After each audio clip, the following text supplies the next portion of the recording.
All right, I think I went. Oh, green hat first.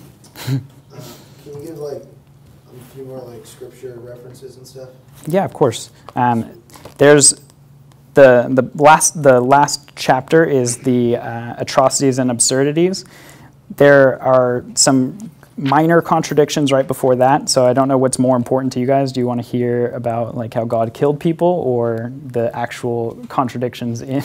She wants to hear about God killing people. We have, let's see, jealous and furious Lord causes natural disasters is this topic. God is jealous, and the Lord revengeth and is furious. The Lord will take vengeance on his adversaries, and he reserveth wrath for his enemies. The Lord is slow to anger and great in power, and will not at all acquit the wicked. The Lord hath his way in the whirlwind and in the storm, and in the clouds are dust at his feet. He rebuketh the sea and maketh it dry, and drieth up all the rivers. It basically goes on to talk about the mountains quake at him and the hills melt, volcanoes, just basically saying that God does cause natural disasters, which is a huge part of my book as well, is God causing these natural disasters that kill innocent people, Christians, non-Christians alike.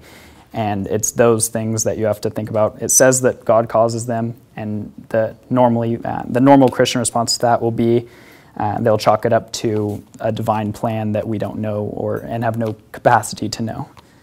So that's one of my favorite ones right there. Also, as far as the contradictory statements are concerned, I really like the age limits that are put on human beings in the Bible by God. First one, I think it's 80 years old or 80 something, is kind of vague. The next one's 120, and those contradict each other, but we have people today who have lived to be over 120, so we already know that neither of those are relevant. So that's another one of my favorite passages to point out. Is that in Genesis, with the flood and stuff? Where he... Well, he says 120. 120. Let's see if I can get you an accurate... I'll cite it at least. Because the Bible also has people living to 700. Oh, no, this is after the flood, I'm sorry.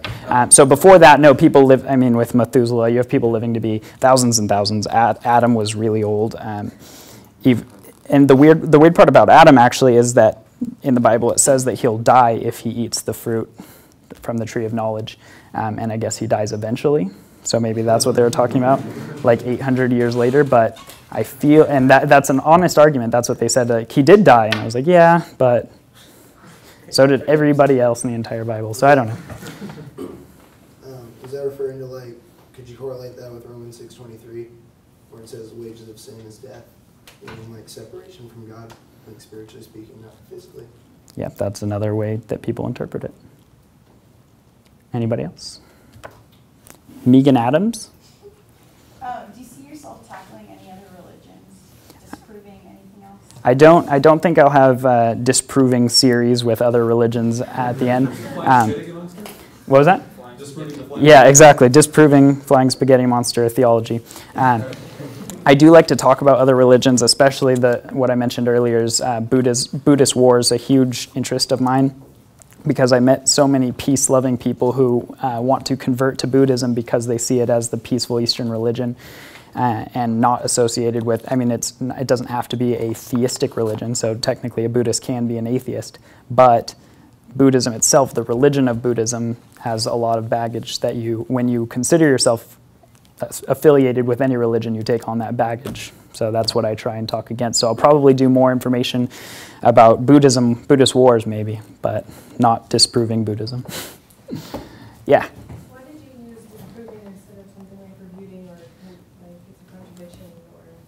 Mostly because it was catchy, and a lot of people liked it. I went through a couple of other titles. Like I said, the Pocket Guide to the Disproval of Christianity is how it actually started.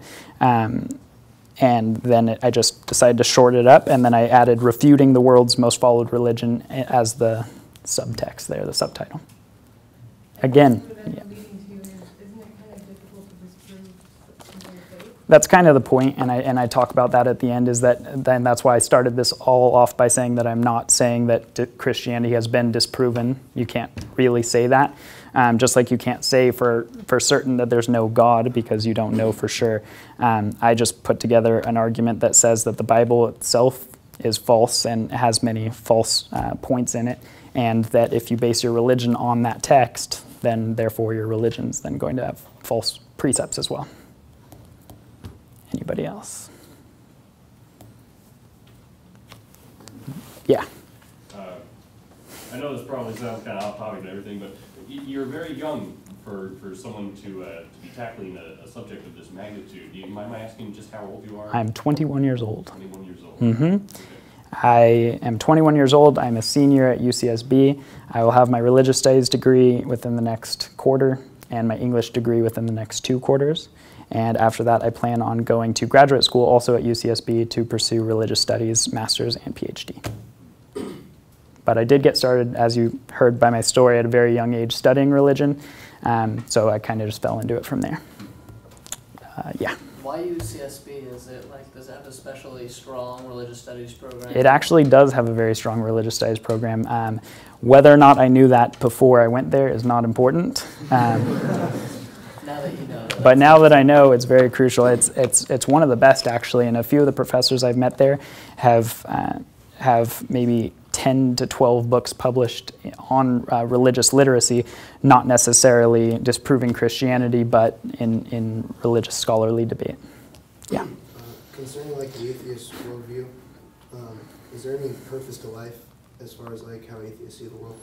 Well, I mean, the purpose to life, evolutionarily speaking, is to produce children to carry on your genes. So, yeah, that's it. Can I make a point on that, actually?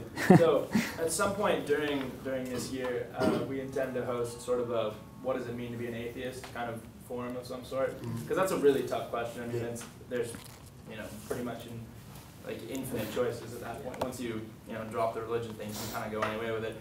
So later on in the year, we'll be having something about that. I mean, it's a loaded question, and so a lot of people really misunderstand what it means to call yourself atheist or agnostic, and we're going to deal with that this year. It's something that I'm personally going to see too.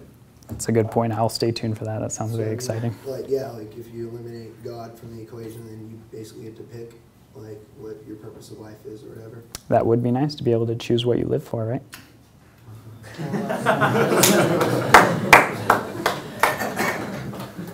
Anybody else?